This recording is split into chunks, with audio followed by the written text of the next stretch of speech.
O título da palavra hoje é Sola Gratia, somente a graça. Hoje lembramos a comemoração dos 500 anos da Reforma. A data oficial é 31 de outubro, na terça-feira. Faremos 500 anos onde Martinho Lutero, ele pega as suas 95 teses e coloca nas portas da igreja de Wittenberg. E antes dessa reforma dar início através de Martinho Lutero, nós tivemos aqueles que antecederam essa reforma.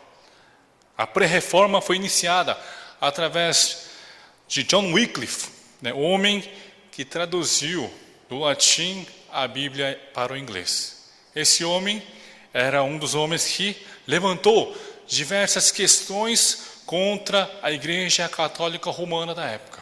Não somente ele, mas teve também seguidores de John Wycliffe, como João Hus, que seguiu os mesmos pensamentos e as mesmas perspectivas de John Wycliffe. E no dia em que o John Hus estava para ser martirizado, é interessante que ele diz, antes de ser queimado pela Inquisição, John Hus diz as seguintes palavras ao carrasco: vocês hoje estão queimando um ganso. Porque o Hus, na língua boêmia, significava ganso. Mas dentro de um século encontrar-se-ão um cisne. E esse cisne vocês não poderão queimar. E após 100 anos, 102 anos, vemos Martinho Lutero, no ano de 1517, colocando essas 95 teses diante das portas da igreja de Wittenberg, do castelo de Wittenberg. Nós sabemos que essas 95 teses, elas discorrem sobre as posições de Lutero, sobre os fatos e acontecimentos que a igreja católica romana estava praticando naquela época, os abusos que estavam sendo realizados diante dos fiéis que seguiam. Sabemos que essa era uma das principais causas de Martinho Lutero ter desenvolvido essas 95 teses. A maior causa dentre elas, podemos dizer que foram as indulgências, que tinham por finalidade reduzir a punição temporal dos pecados cometidos pelos próprios compradores. É como se eu comprasse o perdão dos meus pecados, irmãos. É como se eu tivesse feito algo pecaminoso e alguém vendesse a indulgência, o perdão para mim. E assim, muitos compravam o seu perdão através dessas indulgências. E também muitos compravam o perdão dos seus entes queridos, que já haviam antes falecido. E que, de acordo com a doutrina católica, estavam no purgatório. Um homem chamado Johann Tetzel foi um alemão católico romano, frade dominicano e pregador. E ele estava trabalhando como comissário para indulgências na Alemanha. Alemanha essa onde estava Martinho Lutero. Tetzel ficou conhecido pela concessão de indulgências em troca de dinheiro, o que permite a remissão temporal dos seus pecados. E assim, esse homem estava trabalhando nessa comissão para a arrecadação de verbas, indulgências, para a reconstrução da Basílica de São Pedro. Nós sabemos que até hoje a Igreja Católica Romana ela é muito rica. Só de você observar a grandiosidade das obras do Vaticano, quando você entra na Capela Sistina, você vê milhares de obras de arte. E as pessoas são obrigadas a pagar para entrar na Capela Sistina, por exemplo, é o Museu da Capela Sistina. 14 euros, mais aproximadamente. Imagina. E milhares de pessoas ali para entrar. Imagina o quanto se arrecada. Esse homem chamado Tetzel, que estava trabalhando nessa comissão de indulgências, ele diz uma frase que está sendo atribuída a ele até os dias de hoje. Tão logo uma moeda na caixa cai, e a alma do purgatório sai. Imagina, totalmente voltado para o dinheiro, né? Quando uma moeda cai na caixa, onde estavam juntando o dinheiro, a alma que estava no purgatório, ele sairia logo em seguida. E assim, Martinho Lutero, dentre as suas teses, dessas 95 teses, vemos a 27ª que diz assim: pregam doutrina mundana os que dizem que tão logo tilintar a moeda lançada na caixa, a alma sairá voando. Martinho Lutero está deixando claramente que isso aqui é uma teologia mundana, doutrina mundana. E no 28ª tese ele diz assim: certo é que ao tilintar a moeda na caixa, pode aumentar o lucro e a cobiça. Veja. E a intercessão da igreja, porém depende apenas da vontade de Deus. Está falando o quê? Que a salvação daquela pessoa está exclusivamente dependente nas mãos de Deus. De acordo com o Lutero, interessante, né? Depois desse homem, Tetzel, ter recebido essa quantidade, uma quantidade substancial de dinheiro em Leipzig, né? O nobre pergunta a ele, dizendo assim: é possível receber o perdão, né? Uma carta de indulgência para um pecado que eu vou cometer futuramente? Aí Tetzel rapidamente, né? Ele estava precisando ganhar mais dinheiro, né? Arrecadar mais dinheiro. Ele responde sim, insistindo no entanto, mas você tem que pagar em dinheiro, à vista. Não dá para passar cartão, não dá para deixar pendurado não, tem que ser à vista, né? E quando esse nobre, né? Esse nobre ele dá, né? Esse dinheiro e ele recebe essa carta de perdão dos seus pecados futuros. Aí quando o Tetzel deixou Leipzig, né?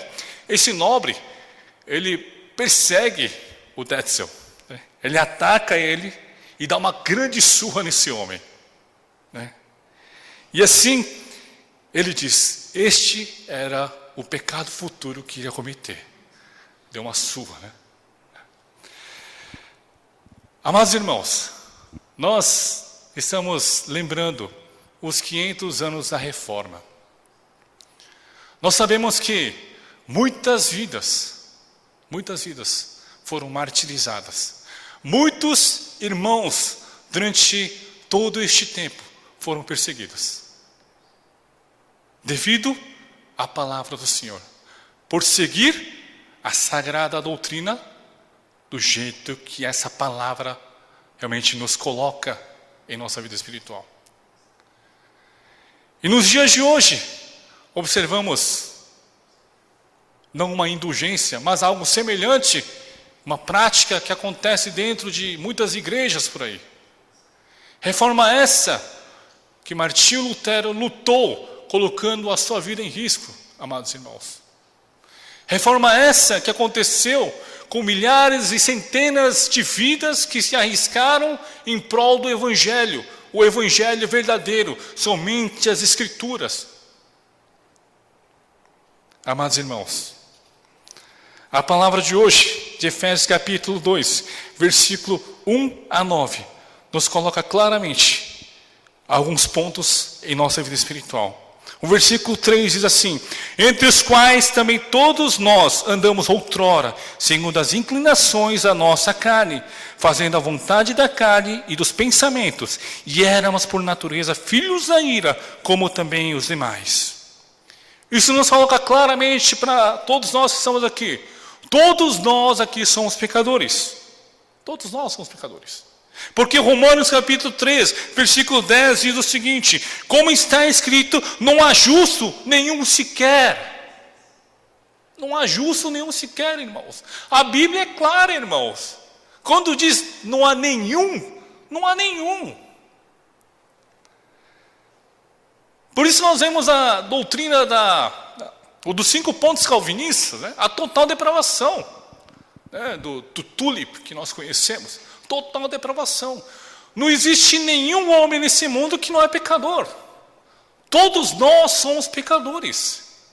Todos nós. Imagina esse tempo onde a igreja se utilizava da indulgência, todo mundo se preocupava, porque o pecado ia afetar suas vidas. Eles morreriam e acabariam as suas vidas.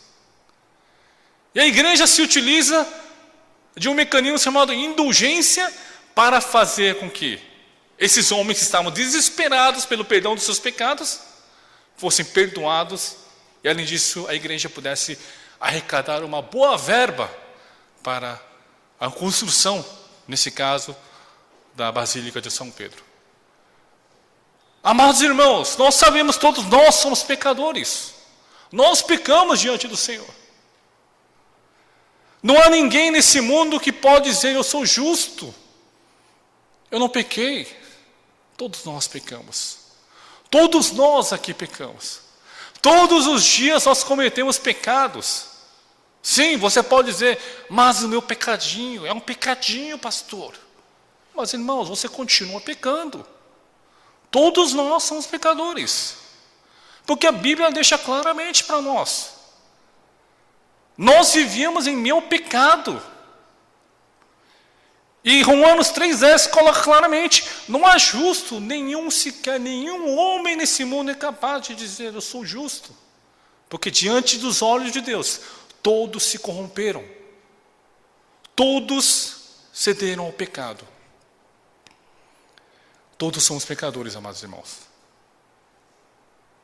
O que o pecador precisa? Esse é o segundo ponto. O pecador precisa o quê? Da graça de Deus. É o segundo ponto que eu gostaria de compartilhar. Pela graça somos salvos. Mas pela graça somos salvos. Veja o versículo 4 e 5, diz assim: mas Deus, sendo rico em misericórdia, por causa do grande amor com que nos amou, e estando nós mortos em nossos delitos, nos deu vida juntamente com Cristo. Pela graça sois salvos. Amados irmãos, mas Deus, sendo rico em misericórdia, nós pecadores, nós não merecíamos uma segunda chance. Nós não mereceríamos viver. Mas pela misericórdia de Deus, Ele sendo rico em misericórdia, por causa do grande amor com que nos amou. Amados irmãos, diz assim: Ele nos amou com um grande amor. E assim, estando nós mortos em nossos delitos, nos deu vida. Vida. Vida essa, irmãos. Que vida é essa que está falando Paulo aqui nesse texto? Nós sabemos que a vida é eterna. Vida essa que nós viveremos eternamente ao lado do nosso Senhor. Através de Cristo, juntamente com Cristo.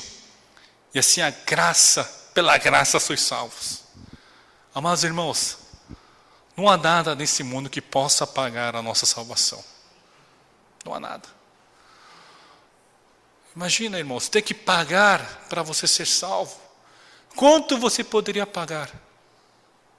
Amados irmãos, pensem. Quanto eu pagaria pela minha salvação? Quanto você pagaria pela sua salvação? Imaginem, nessa época, onde Martinho Lutero colocou as 95 teses da igreja de Wittenberg. Imagina as pessoas que não tinham dinheiro. Imagina aqueles que eram pobres. Imagina o desespero dessas pessoas. Já imaginou? A tristeza dessas pessoas, quer dizer que não terei perdão dos meus pecados. Eu não vou poder ter acesso a Deus, não vou poder estar ao lado do Senhor Jesus após a minha morte. Imagina, amados irmãos. Mas é interessante que a Bíblia nos coloca claramente, que somos salvos pela graça. E Martinho, sabendo disso, ele discorda das doutrinas da Igreja Católica Romana da época. Porque a Bíblia diz claramente: vocês são salvos pela graça. Não é a indulgência que vai te salvar, mas sim a graça de Deus, amados irmãos. E assim, Martinho Lutero passa o seu tempo, para traduzir a Bíblia, em alemão, para o alemão, do latim para o alemão. Imagina o povo que não sabia ler o latim. Nós sabemos que era uma pequena elite que sabia ler o latim. Imagina, irmãos, somente a elite conseguia ter acesso às palavras, às Sagradas Escrituras. E as pessoas que não entendiam a palavra, simplesmente eram manipuladas. A palavra de hoje nos mostra que somos salvos pela graça. A gente não gosta quando é de graça, né? Tem até uma frase que nós conhecemos aqui, né, que alguns irmãos dizem: pastor, de graça até injeção na testa. Os jovens, né, falam. De graça até injeção na testa. Irmãos, imagina você tomar injeção na testa. Deve doer pra caramba, não deve doer. Mas aquilo que é de graça é tão bom que até de injeção na testa eu quero. A graça de Deus nos alcançou, amados irmãos. A graça de Deus alcançou a sua vida. Você que era pecador, você que não merecia essa salvação, essa graça alcançou para que você pudesse ter acesso à vida eterna ao lado de Deus. Amados irmãos da Igreja Água Viva, lembremos da graça de Deus todos os nossos dias. Lembremos da graça do Senhor. Esse amor infinito. Essa misericórdia de Deus. Por isso, amados irmãos, nós também devemos ser misericordiosos para com os nossos irmãos no nosso dia a dia. Por quê? Nós não merecíamos. Eu não merecia. Você não merecia. Mas você foi salvo pela graça. Essa graça que vem de Deus. Não é uma graça que vem das pessoas deste mundo. Não é uma graça que vem através de uma compra da salvação. Mas graça que vem a nós através de Deus. Nós somos pecadores. Mas a graça nos alcançou. E nos fez com que nós pudéssemos agora viver a era da graça. Da graça do Senhor. Todos os dias. Todos os dias podemos ter acesso direto ao nosso Senhor. Por meio de Cristo. Orando por Ele. Amados irmãos, nós sabemos que no Antigo Testamento, antes da morte de Jesus Cristo, era necessário um sumo sacerdote, para que pudesse ter a remissão dos seus pecados. Mas a partir do momento em que Jesus Cristo morre na cruz, entrega a sua vida como Cordeiro perfeito e eterno, nós podemos agora, sem intermédio de um sumo sacerdote, através de Cristo, acesso ao nosso Deus Pai. E pela graça nós vivemos, por essa graça, todos os nossos dias, agradecendo: Deus, muito obrigado, pois a sua graça me alcançou. E essa graça é uma graça que vem de ti. A graça perfeita, a graça divina que vem do nosso Senhor. O terceiro ponto que eu gostaria de compartilhar, e o texto, versículo 8 e 9 diz assim: porque pela graça sois salvos, mediante a fé. Isso não vem de vós, é dom de Deus, não de obras, para que ninguém se glorie. Amém. Amados irmãos, a palavra diz assim: porque pela graça sois salvos, mediante a fé. Essa fé que não vem de vós, é um dom que Deus dá para nós, amados irmãos. É o dom de Deus. Imagina, irmãos, algo dado por Deus. Deus nos deu esse dom da fé, para que, não por obras, mas sim pela graça do Senhor sejamos salvos. Quantos aqui de nós seríamos capazes de fazer todo instante, a todo momento, uma boa ação? Nós sabemos, amados irmãos, é difícil viver a palavra. Não é verdade? Basta os homens, por exemplo, entrarem no carro. Entrou no carro, começou a dirigir. Tem irmãos que se transformam. Também é o meu caso. Acho que eu penso que eu sou Ayrton Senna, né? E você vê uma pessoa tão calma mudar de um jeito, né, mas acontece conosco. E a gente vê como é difícil viver, né, segundo a palavra de Deus. Se nós tivéssemos que ter as obras para a salvação, imagina, irmãos. Se a obra fosse essencial para que você alcançasse a salvação, irmãos, imagina. Você não consegue viver todos os dias uma vida perfeita diante do Senhor. Todos os dias você está pecando, você está errando, você está fazendo algo contra a vontade de Deus. Não há obra que nos leve para a salvação, amados irmãos. Da mesma maneira que, como não havia indulgências que levassem ao perdão dos seus pecados. É isso que Martinho Lutero estava dizendo para o povo e também para todos aqueles que estavam à sua volta.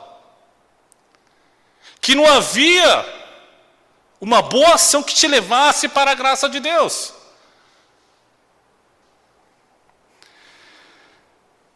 Através dessas 95 teses que Martinho Lutero havia colocado na igreja, ele foi, né, perseguido e chamado muitas vezes para retratar-se daquilo que ele havia colocado, né?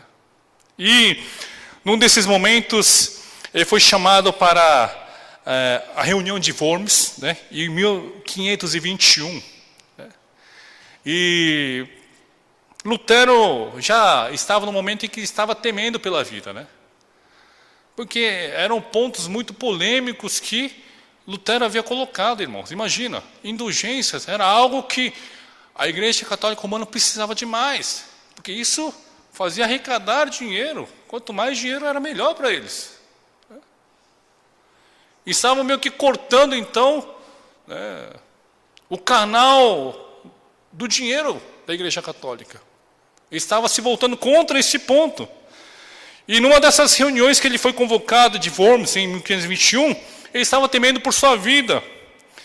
E é nesse tempo que ele, né, nessa preparação espiritual para essa reunião que ele haveria de participar, ele, inspirado no Salmo 46, ele compõe o hino que nós cantamos hoje, o Castelo Forte, amados irmãos.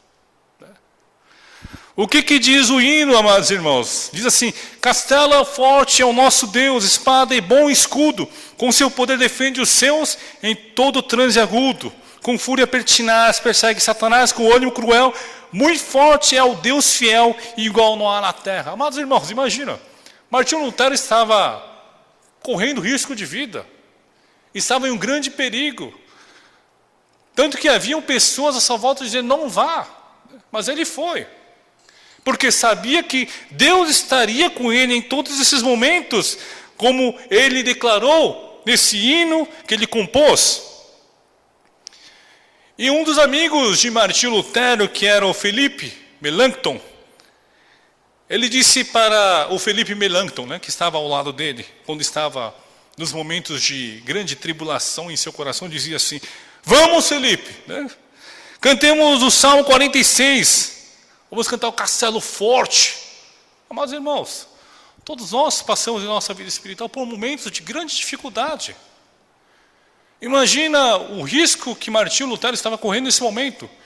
E nesse momento, ele busca o consolo em Deus, através desse hino, que ele compôs através do Salmo 46.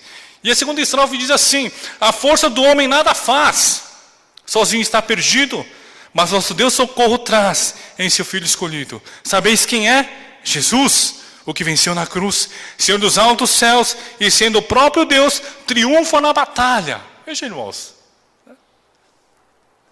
ele estava preparado, né? Sabia que o Senhor estava ao seu lado e que assim ele triunfaria nessa batalha. Continuando o terceiro estrofe, diz assim: se nos quisessem devorar demônios não contados, não nos iriam derrotar, nem ver-nos assustados. O príncipe do mal, com seu plano infernal, já condenado está. Vencido cairá por uma só palavra. E a última diz assim: de Deus o verbo ficará, sabemos com certeza, e nada nos assustará. Com Cristo por defesa, se temos de perder, família, bens, prazer. Se tudo se acabar e a morte enfim chegar, com Ele reinaremos. Amém. Mas, irmãos, coloca claramente, a partir dessa composição maravilhosa do Castelo Forte, que Martinho Lutero estava preparado até para a sua morte. Porque sabia que ele havia recebido a graça de Deus em sua vida. Sola gratia estava na tua vida. Ele tinha convicção dessa palavra. Ele tinha convicção de que o Senhor havia alcançado a sua vida através dessa graça maravilhosa, graça redentora, graça da salvação. Amados irmãos da Igreja Água Viva, que nós possamos viver mais uma semana, lembrando a todo momento que eu sou um pecador. Eu não merecia, mas a graça de Deus me salvou. A graça que me alcançou. Não porque eu sou bom, não porque eu tenho obras, não porque eu sou um bom homem, uma boa mulher, mas sim pela graça, para que ninguém se glorie, para que você não se glorie. Apenas olhe para a cruz de Jesus Cristo e diga: eu não sou merecedor, mas essa cruz me salvou, e nela que eu vou confiar, e a Ele eu vou glorificar. Que a sua vida seja assim. Oremos.